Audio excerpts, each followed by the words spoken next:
Good evening, Tabernacle family. Hey, blessings and peace be unto you from God our Father and Lord Jesus Christ. It's good to be here. We are in our second week of this February Bible study, Black History series, and we're glad to be here. So I'm going to wait just a few seconds and we'll just get some folks in. Um, put in a comment. Let me know you're here. Put it there in the chat. Just want to see who's coming through. I see a few people on right now, and so I just want to make sure we're getting some folks in, and then we will go ahead and get this party started. Tonight it's great. I'm really excited. I got this great couple that's here to share with us, and I think it's going to be outstanding. So yeah, let's get ready to go into it. Again, I'm gonna wait just for a few more people to join us so that we can get started with a decent number and go from there. Uh, Family, paternity leave is actually still necessary. Lord knows it is, but I'm gonna do my best to start preaching Sunday, and so I'll see you. Um, I'll see you in the pulpit on Sunday morning. Y'all pray for a brother. Y'all see these eyes? See these eyes? That's sleep. That's sleep deprivation. So we trying to do what we do, but grateful to God for a healthy baby. Grateful to God for each and every one of you. Got the greatest church in the world, Tabernacle Baptist of Burlington, New Jersey. So good to see you. All right, so we got some comments coming in. Eleanor and Stevie, hey, good to see you guys. And yeah, you say you ready. Yeah, we ready too. All right, so we'll just a couple more people, and we'll have a word of prayer, and we will get this thing started and moving in the right direction. So thank guys for joining us on tonight. We appreciate each and every one of you. All right, so let's go ahead and have a word of prayer. We're at a good number. We can go ahead and get started. Let's pray. God, tonight we thank you and we do honor you for your presence in our lives, for being good to us and for blessing us even in spite of us. Lord, we declare this day that you are worthy to be praised. So, God, we ask that you be with us now in this time of study and learning.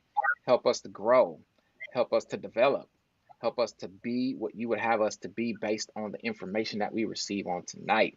God, I thank you for this couple that is here to share with us. God, grant them enlightenment, grant them revelation, and God, grant them the ability to meet us where we are so that we can grow where we need to grow. This is our prayer in Jesus' name. Amen. All right, family. Amen. All right, this is what's going on tonight. First, let me say this. I didn't say this last week. So my little background, right? I didn't say this, and some of you who've been with me before, know what this is. So this background, y'all, is the southernmost portion of South Africa. I took this picture because on one side of the continent, at the southern edge, is the Indian Ocean, and the other side is the Atlantic Ocean. And the Atlantic Ocean is like rough waters. You see the waves coming in. It's not real rough at the edge of South Africa, but you see it. You see the currents. But then on the other side, on the Indian side, it's real like calm and serene. It's kind of an amazing sight. You go and you can actually look on both sides. And the reason I put this there is because I think it's so symbolic of us as a people, that while we deal with the rough and we deal with the calm, we're still standing and we're still here. And so I think that's just a beautiful image that I like to think about, and I have it right here for us. So thank God for each and every one of you, and I hope you appreciate it. All right, we got members of Tabernacle that are presenting tonight. We got Marcus, we got Crystal, we got this wonderful husband and wife team that are going to come and share with us. They have held multiple positions, especially within the NAACP in the area and in the state. and they are really about social justice and really about helping our people. And so for this February series, I thought it would be a good touch and something refreshing for us, that we can have some folks from our community, from our village, to come and to share with us. So I'm going to turn it over to our presenters for tonight, Marcus and Crystal Sibley. Thank you so much, Pastor Corey. We are so happy to be here this evening. It's just really a blessing to be able to join and share with our village, as you said. There's nothing like having a village, and to be gathered here this evening is a tremendous honor. Tonight, obviously, we are gathered here in honor of Black History Month. However, historically, African Americans, guided by faith freedom narratives, were always at the forefront of the abolitionist and civil rights movements anyway. So, we have Frederick Douglass, Harriet Tubman, Sojourner Truth, Rosa Parks, Malcolm X, and of course Dr. King. Those were some of the most recognized. But what we know is that much of the organizing of these movements were certainly rooted and took place in the sacred space of the Black church. And so I trust that everything we are going to share this evening with you and the rest of our Tabernacle family around the civil rights landscape here in New Jersey absolutely belongs here tonight. So, just to give a brief introduction, who is Crystal Charlie Sibley? I'm an activist, I'm an advocate, I'm an abolitionist. Those are some of the kinder terms, that I've been called when I'm working in these various spaces, when I'm trying to effectuate change and social justice. I appreciate being called those names, but I'm sure I've been called others. But by title, I am the second vice president of the New Jersey State Conference, NAACP. I am the immediate past president of the Southern Burlington County NAACP, at which time when I took office, I was the youngest president in the New Jersey State Conference. And I was the first woman president of that branch, the very historic branch of the Southern Burlington County. I'm also the director of Black Health Equity for Salvation and Social Justice, which is under the leadership of the great Reverend Dr. Charles Boyer. If you know, you know. So if you're talking social justice and Black faith, I mean, you already know what time it is there. And I'm also the founder of Melanin and Motherhood Dual Services, and that's where we get into some of our Black maternal health. And so that's a very short Reader's Digest version. I'd like to turn it over to my husband, Marcus, to give an introduction about himself, and that kind of just gives some framework for our lens and our perspective on the civil rights landscape. And then we're going to break it down. Thank you so much. Yeah, it's a pleasure to be here, and we're such tremendous fans of Pastor Corey. So we're absolute honor to be able to share with the Tabernacle family tonight. Yeah, Marcus Sibley. I'm the president of Southern Burlington County NAACP. I am the environmental and climate justice chairman for the state NAACP. Also serve as the chairman of the New Jersey Progressive Equitable Energy Coalition, and I work for the National Wildlife Federation. I'm the director of conservation partnerships for New Jersey, New York, and Connecticut. And the beauty of all my roles is I'm able to do civil rights, social justice, environmental justice every day. And what's exciting for me when I get a chance to share is to explain that you don't have to be in the NAACP to do civil rights work. You don't have to be in any organization. There's work we can do every single day that contributes to our betterment as a whole. So that's just my quick introduction, and I'm going to pass it back to Crystal. All right, Pastor Corey, if we can go to our first slide of the evening, and we're going to jump into the civil rights landscape here. So tonight we want to talk about the rejected must lead the revival for justice, our calling to be a movement in New Jersey. And I got this coming from Bishop T.D. Jakes and his sermon, "Our Call to Be a Movement," that he gave just about 2 years ago. And if you know, I'm sure everybody on here knows a little bit about Bishop Jakes, and if you know anything about civil rights, the fortunate and the unfortunate thing about this work is that You can read a sermon from 2018, and you can read from Bishop T.D. Jakes. You can read a sermon from Dr. King in 1963, and unfortunately, the messages are equally as clear and are equally as relevant. And so that's the work, that's the part of this work that can be so very, very, very frustrating. But tonight we want to talk about our calling to be a movement. And I do echo Marcus's sentiments about doing this work in all spaces.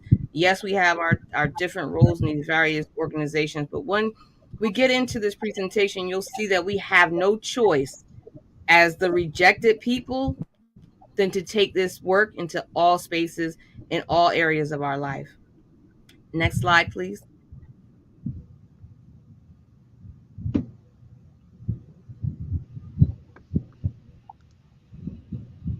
And so when I looked at what topics we were going to cover tonight, when we were discussing what did we want to cover, there's a whole lot to unpack because New Jersey has its share of issues. New Jersey, by the way, is known as the slave state of the North, and we don't have a lot of time to unpack all of the history of New Jersey.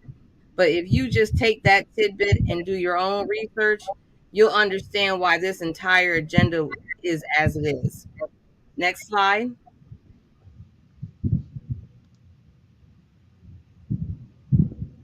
So when we look at this from a faith perspective, I started thinking like, what is a good text to think about? What's a good text to kind of go back to? And there were a couple that came to mind, but this is the one I kind of looked to because as I stated earlier in my introduction, I've been called a lot of things and they haven't always been Crystal.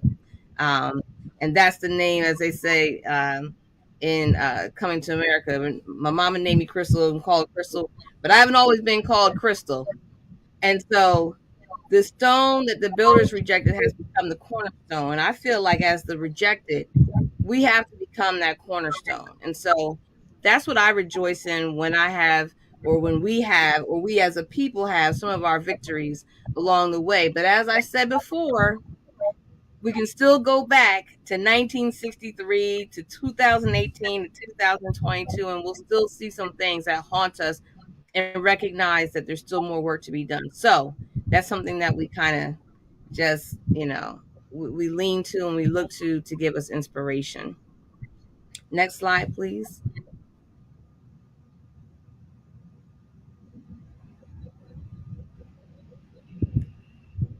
So I just want to kind of lay some ground rules for tonight. And I always like to look to our ancestors. I call on them frequently. Without them, I wouldn't be here in this space. And so I like to go to Malcolm X. And what he says here is once you change your philosophy, you change your thought pattern. And once you change your thought pattern, you change your attitude. Once you change your attitude, it changes your behavior pattern. And then you go into some action. As long as you got a sit down philosophy, you'll have a sit down thought pattern. And as long as you think that old sit down thought, you'll be in some kind of sit down action. And so tonight, I'm going to ask that you change philosophy, and perhaps we're going to reimagine Bible study just a little bit. And if I can put on my salvation and social justice hat just briefly, I would like to share our theory of change as we position ourselves to go on this journey for the rest of the evening. You see, at Salvation and Social Justice, our theory of change recognizes that when Black people of faith are engaged in freedom faith narratives, and sacred Black spaces used, abolition, liberation, and transformation is inevitable.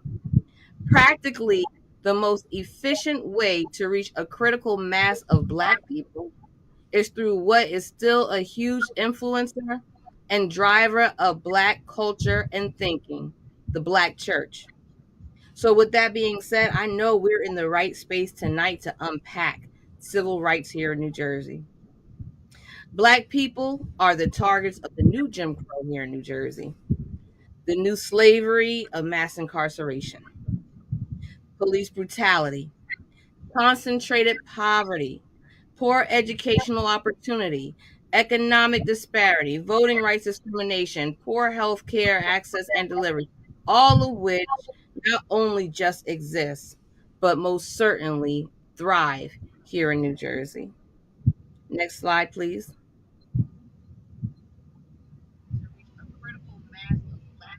So, the 94%, who are the 94%? The 94% is what made up the bulk of the votes that turned out for Governor Murphy in his first election. The 94% were the Black constituency. And as the end of his first year of office was starting to wrap up, we recognized that we were starting to not see a return on investment when it came down to what was told to us on the election trail and what happened in office. And so here we were, the rejected people, once again, not getting our due. But this time we said no more. And so what we did differently here in New Jersey from a civil rights and social justice perspective, the rejected got together and we created something known as the United Black Agenda. And it's led by many of your leading civil rights and social justice organizations: Social Justice, Salvation and Social Justice, New Jersey Association for Black Women Lawyers, NAACP, Black Multi-Faith Alliance, and New Jersey Black Issues Convention. And what happened is we got together and as a collective, we took away the option for legislators and leadership to meet with us as individuals and make individual promises that they didn't have to follow through on, and they didn't have to make good on their word, right? And so things started to turn, right? But we still had so much to unpack in New Jersey. Next slide, please.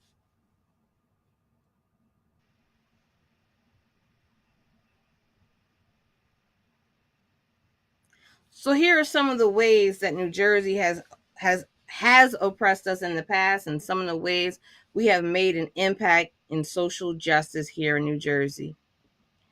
Some legislation and some bills that we've gotten across the finish line include Ban the Box, also known as the Opportunity to Compete Act. This legislation put in place where certain offenses are no longer allowed to keep you from having an opportunity to compete in a workspace. Every felony is not a life sentence. And what we know is that Black people, African American people, people of color, are disproportionately arrested and disproportionately sentenced harsher for crimes. And then we have the trickle down effect, right? And so the Ban the Box legislation took that box off of an application where you can't check off, where you shouldn't have to check off, rather, if you're a felon, because that was keeping people, mainly our people, out of the door from even getting employment, right? And so this was a major victory for civil rights and social justice in New Jersey. And this goes back now about 6 years. But yet, as always, there's still so much work to do because there's so much to be undone here in New Jersey. Next slide.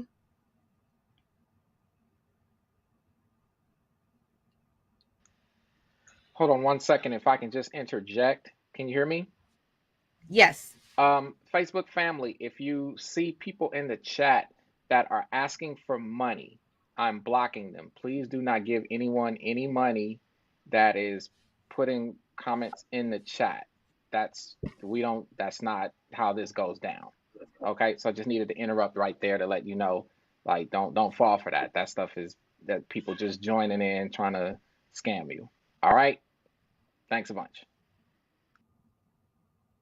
Thank you.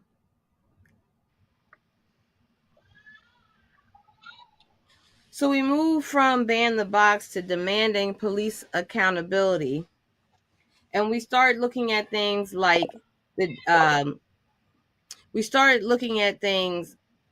like dash cams and body cams.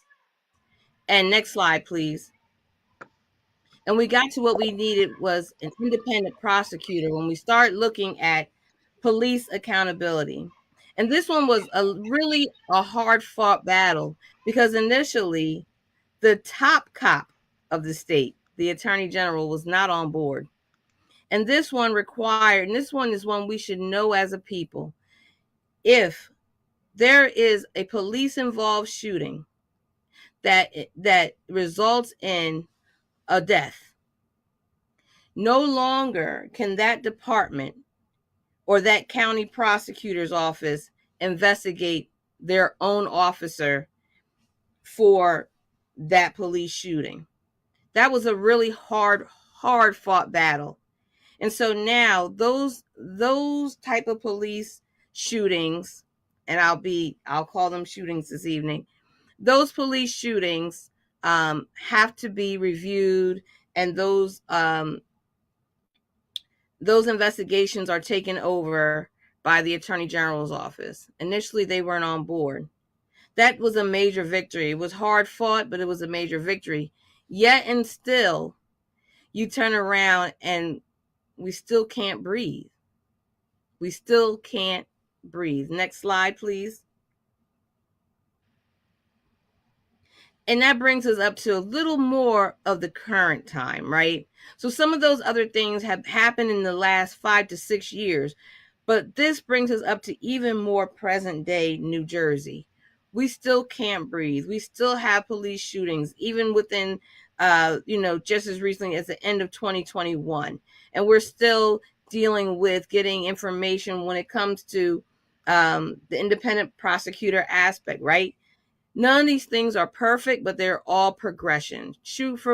We're shooting for, and that's probably a terrible term, we're going for progress, not perfection, but essentially we are looking for progression. And reason why, when we go back to terms like activists and abolitionists, because some things you can't reform, some things you have to abolish, some things you can be an activist for, some things you can advocate for, but not everything is a one size fit all. And so I would like to see if my husband wants to jump in here on some of the work around policing, because we have done some new things in 2021 that we're still trying to get over the finish line in 2022. Thank you so much. And this part is always difficult because we have an interesting relationship with the police. The police are here. We have a lot of relatives that are in the police, friends and family members. But the problem that we have and that we fight all the time, is the fact that there's a culture. There's a culture within the police department that we know historically the police department was created with a certain purpose in mind. If people don't know that, the police originated from slave catching. That's a fact. So when you come current day and we look at how we are policed, the country's narrative is always to support the police no matter what. And the difficult thing for our community is to be realistic. If we're being shot, if we're being targeted, if we're being assaulted and dehumanized on a daily basis, then at some point our community has to say, we demand change within our police departments.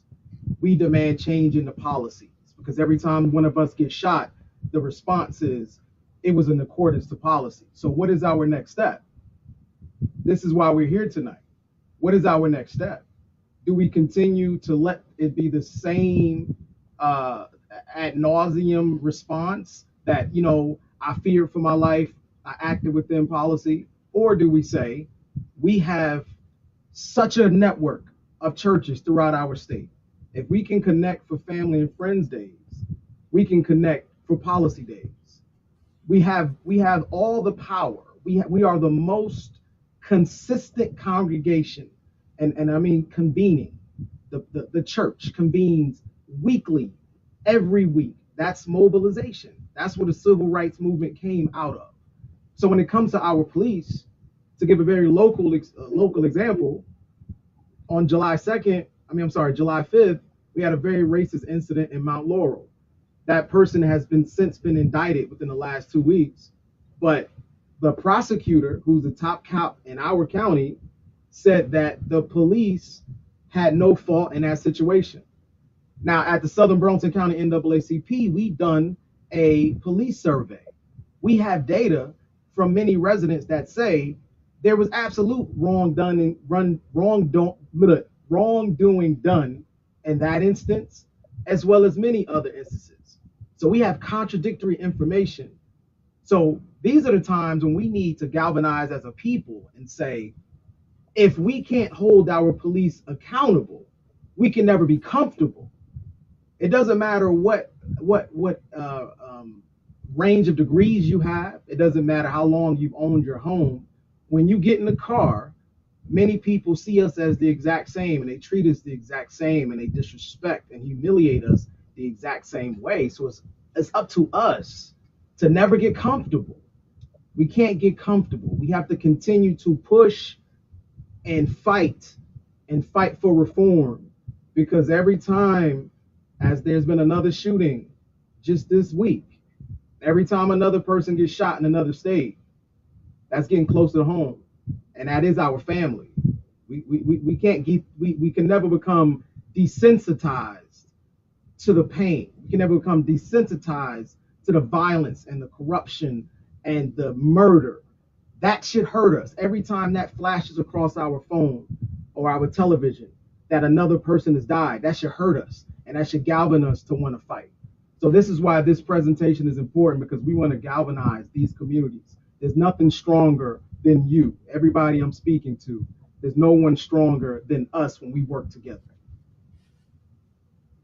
And so when we get past this, the next slide, please, sorry.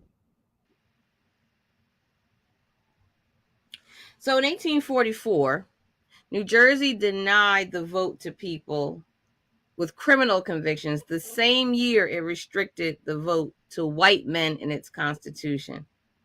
I don't know how many of you do it, and most people don't. I'm probably a little bit of a history nerd when it comes to this stuff. But New Jersey's, what's on the books here in New Jersey should scare many of us. Next slide, please. However, here's where some of this liberation gospel comes back to me again. The Spirit of the Lord is on me because he has anointed me to proclaim good news to the poor. Next slide.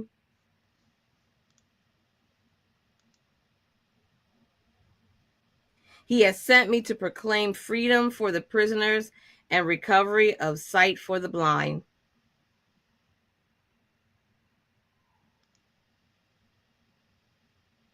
To set the oppressed free, to proclaim the year of the Lord's favor.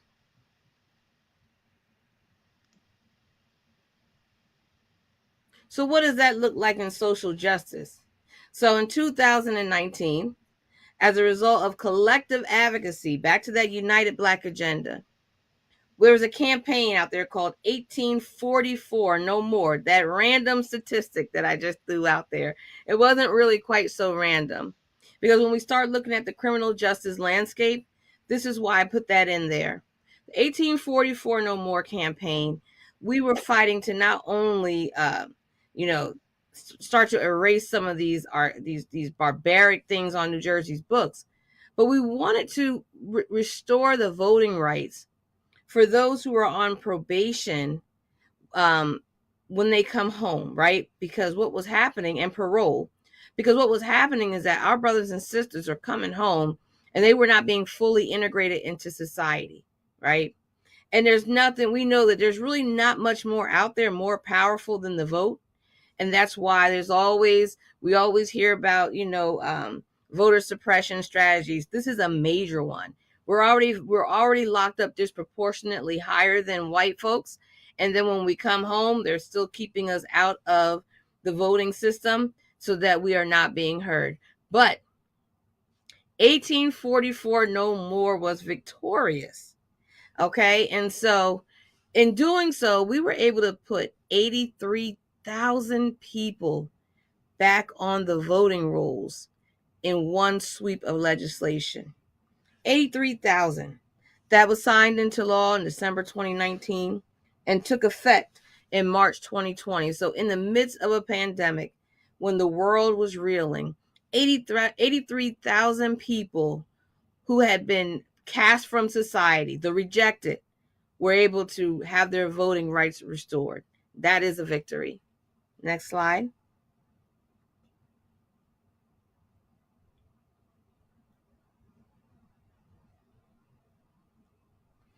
And so that's the 83,000 on the initial hit. But think about the continued impact of that legislation as years to come. We have to continue to fight because we don't want to see that type of legislation rolled back, as we've seen the Voting Rights Act rolled back in Washington, D.C. These are the setbacks we can't afford to let happen right here in New Jersey. Next slide, please.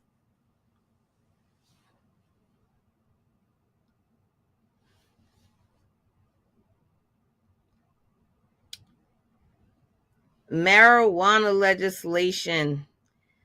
Marijuana legislation in New Jersey surpassed any piece of legislation in any state to break down structures of racism in our society and in our laws.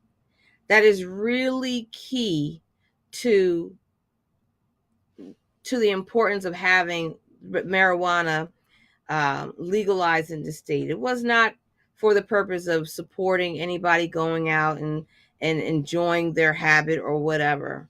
But what's really critical to know about what was going to happen in New Jersey was that in New Jersey, when the marijuana legislation was introduced, it wasn't introduced by your Black legislators.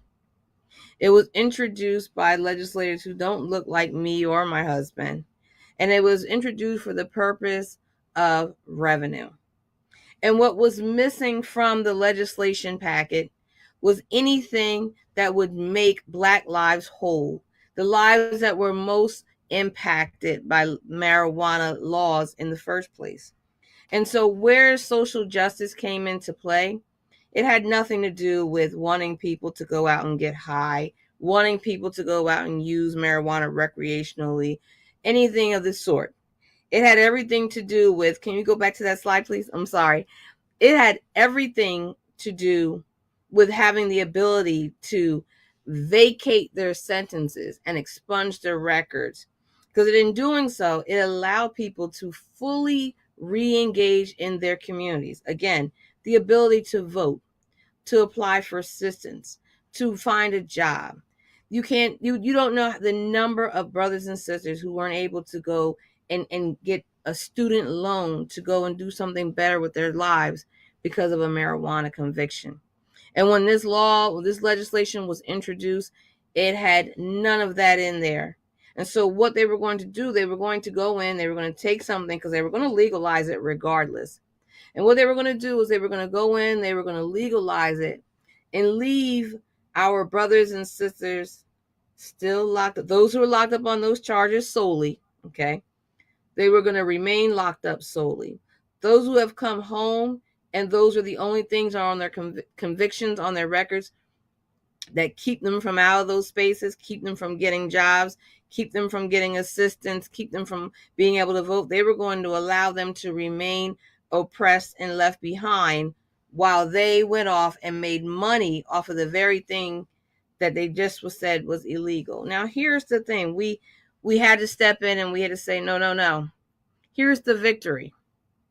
The victory, again, I can't stress this enough, has nothing to do with the ability to go out and use it. One of the biggest victories in that is that the money from the sales now,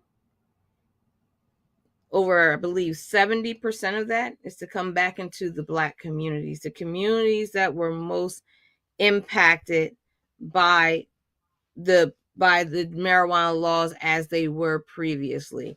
That wasn't going to be the original design. That's the victory.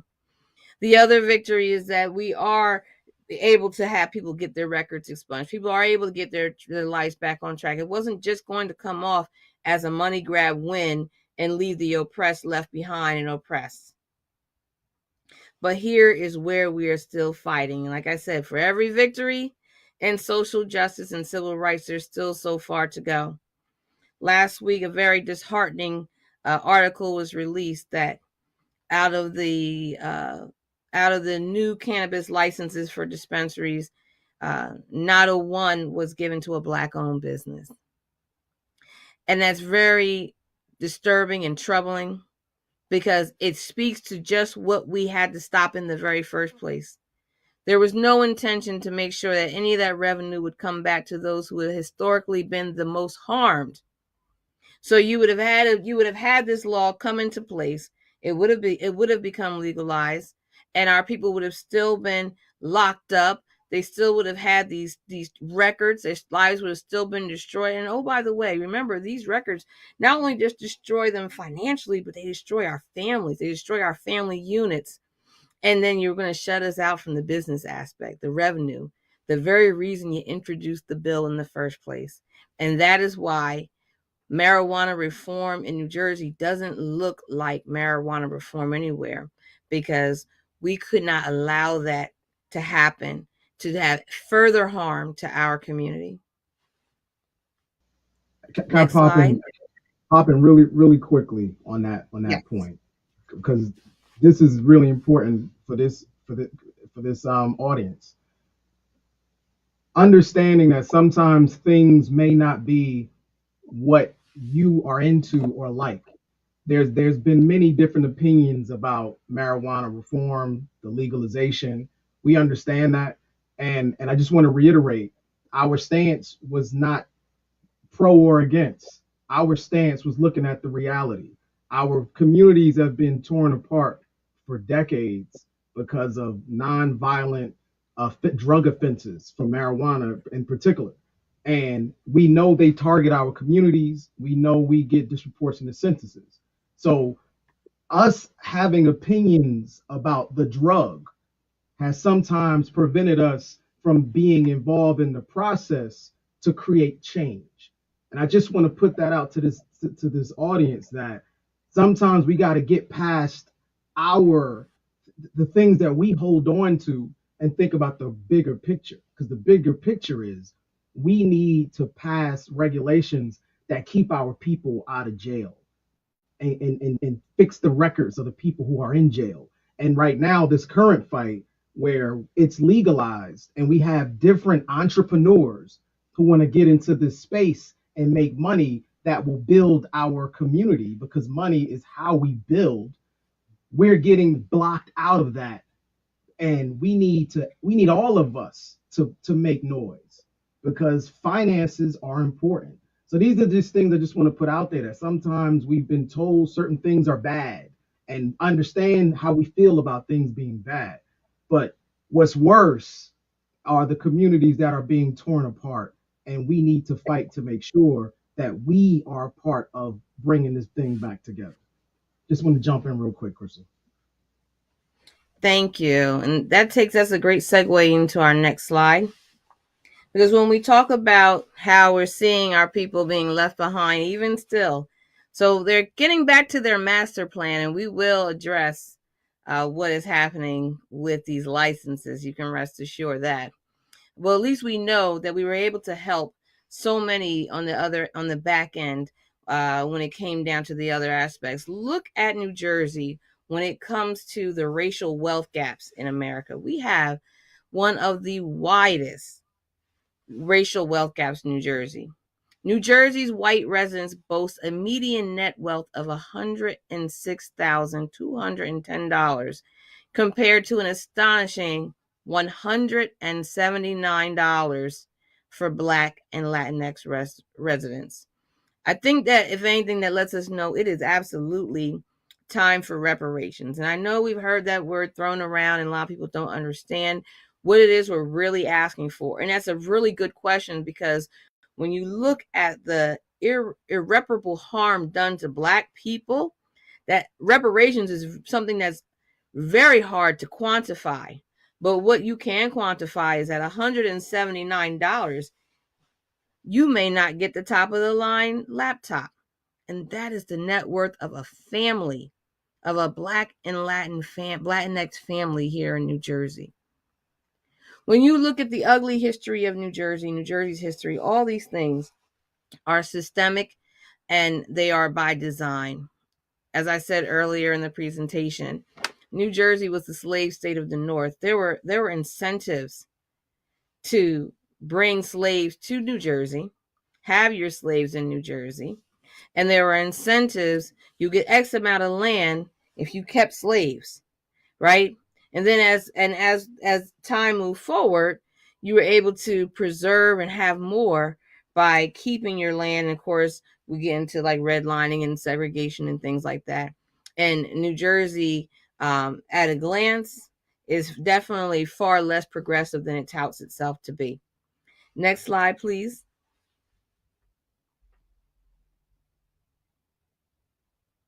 So let's take a look at these racial disparities at a glance in New Jersey. 8-to-1 ratio of Black to white kids locked up, the highest disparity in the United States. New Jersey is the 6th most segregated state in the nation for Black students. We're not in Alabama. We're not in rural Alabama. We're in New Jersey. 2-to-1 Black to white likelihood of COVID-19 hospitalization. 12-to-1 ratio of Black white adults incarcerated, highest disparity in the United States. Ratio of Black to white infant mortality, 3-to-1, highest in the United States. And we already talked about the racial, the wealth gap. So these are some of the things. This is just at a glance of what's going on in New Jersey. And these are the numbers as of 2021. And I purposely didn't go into all these because some of these we're going to break down a little further. They're going to pop up in other spaces. Next slide, please.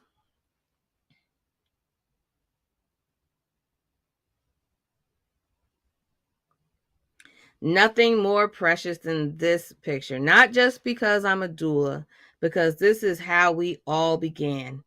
This is how we got here. And guess what? Next slide, please. New Jersey, a Black mother is 7 times more likely to die giving birth than her white counterparts. 7 times more likely. And what's even scarier is that just 4 years ago, that number was only 4 times as more likely. And even that was drastically too high. Next slide. You just heard me give the analogy about, or give the statistic around the Black to white infant mortality. Another astonishing number for Black maternal health is around our preterm birth. And the number that we can't totally quantify are all of our near miss mothers, our near miss birthing persons, right? That's the morbidity. Those are the ones who almost died but happened to make it by the grace of God. COVID-19, as reported by NewJersey.com in 2020, right? At the end of 2020. Although Black residents in New Jersey only make up 14% of the state's population, we represented 21.3% of the state's fatality due to COVID-19. 1 of 5 African American deaths were that of COVID deaths. African Americans were more than twice as likely as whites to be hospitalized from COVID-19 or to die from the disease. I can guarantee you, without even knowing the number of people watching tonight, that every one of us knows someone or know multiple people who have died from COVID. And that's just a fact. Period. And when they start to talk about the why, you have to be really careful in healthcare spaces. And I hear this a lot in maternal health. And I hear this a lot in healthcare spaces, generally speaking, when we're looking at healthcare equity. They start talking about Black people and our health conditions. Oh, we just have poor health. Black people, you have poor health. You have all these morbidities, diabetes, high blood pressure. You have this and that. Black people have this. Black people have that. And if you're not careful, the narrative will make you believe that the actual illness is Blackness. But the illness isn't Blackness. The illness is racism. The illness is systemic racism, because these conditions that Black people have are conditions of our social determinants of health.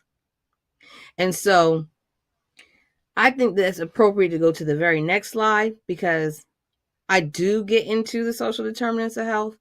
But as my husband already introduced himself as a environmental and climate justice health, I'm going to let him get ready to close us out with some of that stuff. And as you see, the social determinants of health listed here: availability of social services, employment and working conditions, income and wealth distribution, ability to obtain quality education, access to quality health care, access to food and housing. If you realize everything, almost every single thing listed on here we discussed this evening, we are disproportionately not given equitable access to here in New Jersey, and have been listed in some point on this timeline of our fight for social justice. But what's not listed on here, and what's glaringly missing from this diagram, is the environment. And so I'm going to ask my husband to please take us into the environment and climate justice. Thank you, because it's important. The environment is the most ever-present problem that we are facing every day, and it's the biggest issue because many of us don't realize the determinants that are impacting us every day. So racism, white supremacy, 100% is the reason why we are the ones impacted. When you see incinerators, they're in Black neighborhoods. When you see polluting facilities, they're in Black and brown neighborhoods. When you have infrastructure issues, stormwater management issues, as we look at Burlington County, the flooding that we've had, that comes down to racism, infrastructure issues, because people aren't placing funding where it needs to go. The problem is, and this is the biggest problem, they know, and they've always known, that these different polluting facilities are emitting toxins that are hurting people. They've always known that, but they always felt like it's happening to Black people, so it's okay. So for years, we've been blamed for our mothers having issues with birth and low birth weight. That's related to pollution. We've heard about our children having problems in school, attention deficit issues, cognitive problems, behavioral problems. That's tied to pollution. And you know what that's also tied to? Diesel fuel. So as our kids are riding to school in a school bus that are powered by diesel fuel, that those fumes are impacting their ability to concentrate. So this is why we're pushing for electrification of our buses. Another thing that impacts us, impacts our asthma, impacts our respiratory issues, are natural gas. We've all grown up using natural gas. We think that it's a great thing, but no, it's been hurting us. So this is why there's a push now to move away from natural gas. No matter what kind of pretty bowls they put on it, renew natural gas, frack gas, all these different terms, it's still methane. And that methane is absolutely hurting you. When you look across the country, we have these different cancer alleys. That's tied to pollution. So this is why we have to start making the investments, and we have to start demanding all this infrastructure money that's coming from the federal government. We have to demand to get the appliances that aren't composed of the things that are killing us. Asthma is a huge problem in our state. Gas and many other mold. These are things that are in our housing because our housing isn't taken seriously. So this is why we need to galvanize. We have to be educated. We have to make sure we're loud and proud about the things we have to stop. So environmental and climate issues impact us most, but we are the least found at these meetings. And we have to increase our numbers because it's impacting us most. Thank you so much. Next slide. So as you can see, how many spaces in New Jersey definitely look like that. Next slide.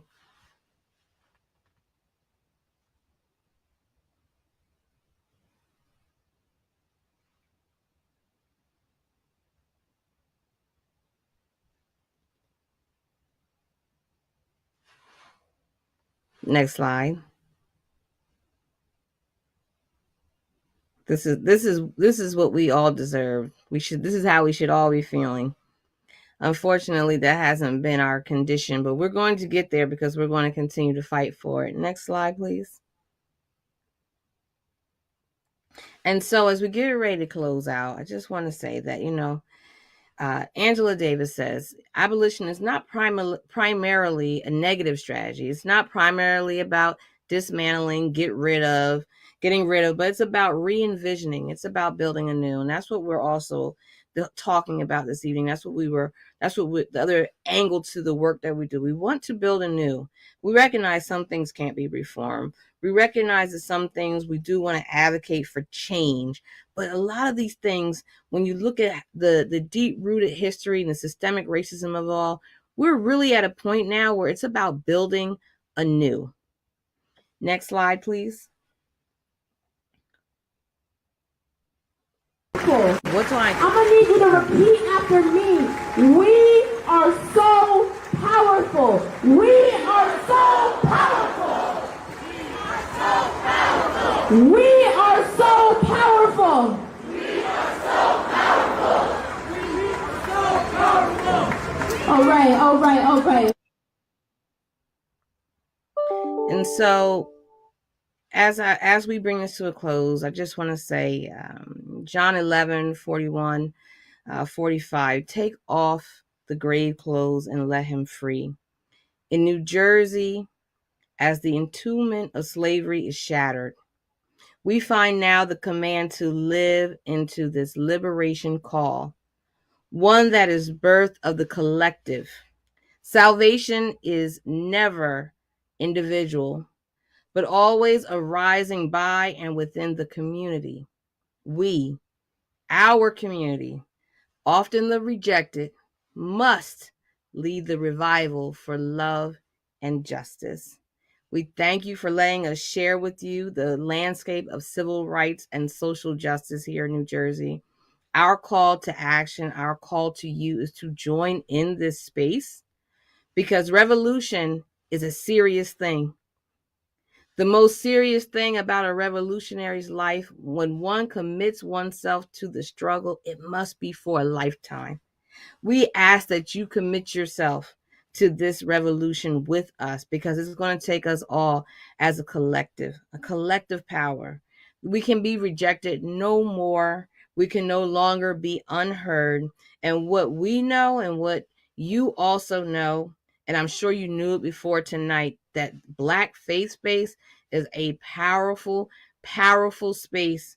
That's why movements have been birthed here. And that's why they have to remain here. This is a space of organizing. And we thank you for having us. And we hope to see you in some social justice space in the very near future. Thank you.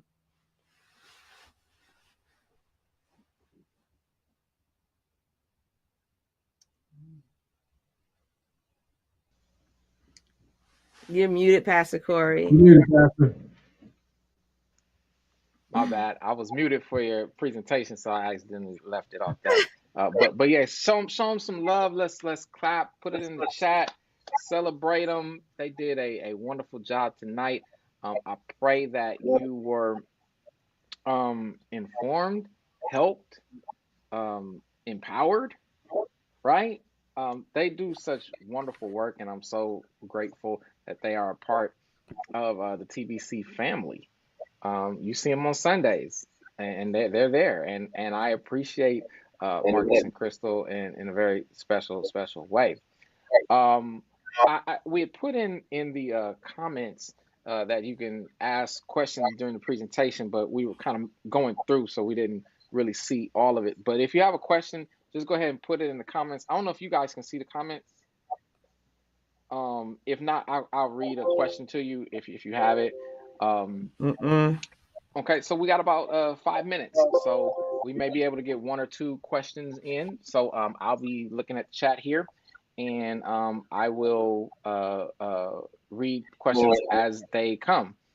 There was a question I saw. It was way back about the 70%. I'm not sure what the question was was referencing, but it was saying that our Black people Yes. receiving the 70%.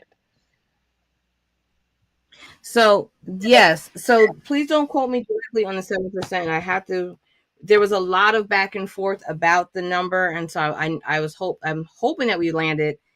The final number was at 70, but it was somewhere between 60 and 70%, where the revenue is from marijuana sales is to go back into the communities that were most disparately impacted by drugs and drug use or drug impacted communities in the first place.